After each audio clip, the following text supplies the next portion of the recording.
পুনৰ বহিৰাজ্যৰ পৰা নিৰুদ্দেশ অসমৰ এগৰাকী যুৱক। নগাঁও জিলাৰ ৰূপহীহাটৰ কাছখাইটি গাঁৱৰ এইজন যুৱক কৰ্মসূত্ৰে এমাহ পূৰ্বে গৈছিল তামিলনাডুলৈ।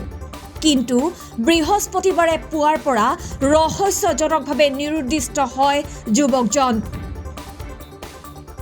উল্লেখ্য যে তামিলনাডুস্থিত নৌজিৱালঠিলা গাঁৱৰ কাডাৱা মৌজাৰ অন্তৰ্গত মাৰিয়ালায়াম ছ'চিয়েল চেণ্টাৰ ট্ৰাষ্টৰ নিৰ্মাণ কাৰ্যত কৰ্মৰত আছিল যুৱকজন।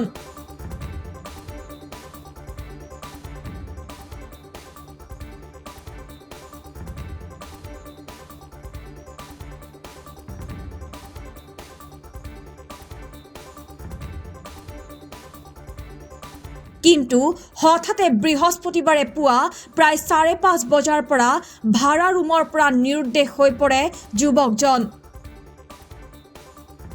যাৰ ফলত তেওঁৰ প্ৰতিবেশীসকলৰ মাজত হুৱাদুৱা লাগে।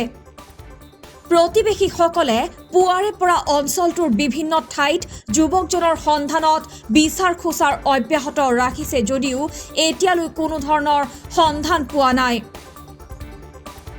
গতিকে যদি কোনো ব্যক্তিয়ে উক্ত যুৱকজনৰ সন্ধান পায় তেনেহ'লে 6000107027 আৰু 9633280731 নম্বৰত যোগাযোগ কৰিবলৈ কাটৰ আহ্বান জনাইছে পৰিয়ালৰ লোকে।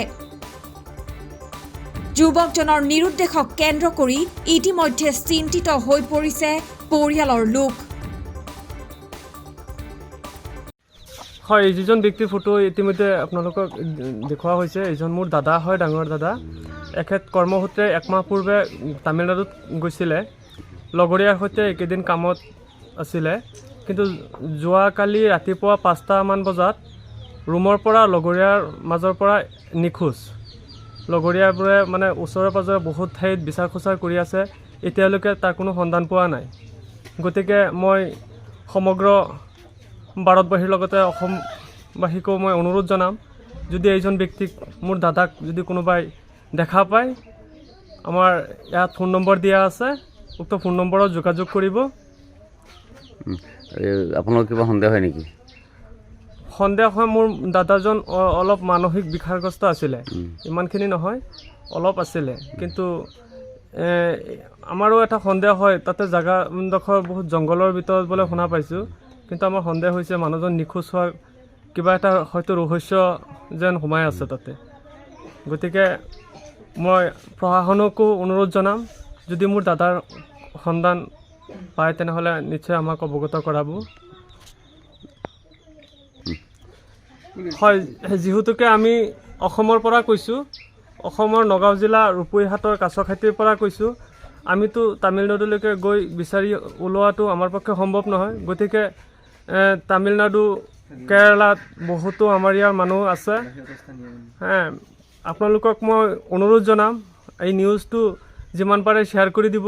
আৰু যদি আপোনালোকৰ লক্ষ্যগোচৰ হয় মোৰ দাদা, আমাৰ এই স্ক্ৰীণত দিয়া নম্বৰত যোগাযোগ কৰিব আৰু তাতে স্থানীয় প্ৰশাসনৰ লগতো যোগাযোগ কৰিব। কি হৈছে? আমার স্যারা 1 মাস আগে মানে তামিলনাড়ু গেছে ইনকাম করবার লাগিয়া, এই কত ইনকাম করছে বালা, মানে কাল্লা 5:40 থেকে রুমের মধ্যে বেডিং রয়েছে, কাপড় চোপড় সব রয়েছে, হ্যাঁ থেকে নাই। মানে কই গেল কি কথা এটা কোনো পাইতেছি না। তা আমি লগে এটাই মানে ফোন নম্বর দেওয়া হয়েছে, আমরা ফটো ছবি দেওয়া হয়েছে। যদি কেউ পান এরকম মানুষ, তা মানে আমরা এই ফোন নম্বরে যোগাযোগ করুন যান। নাম কি? নাম নাজির হোসেন।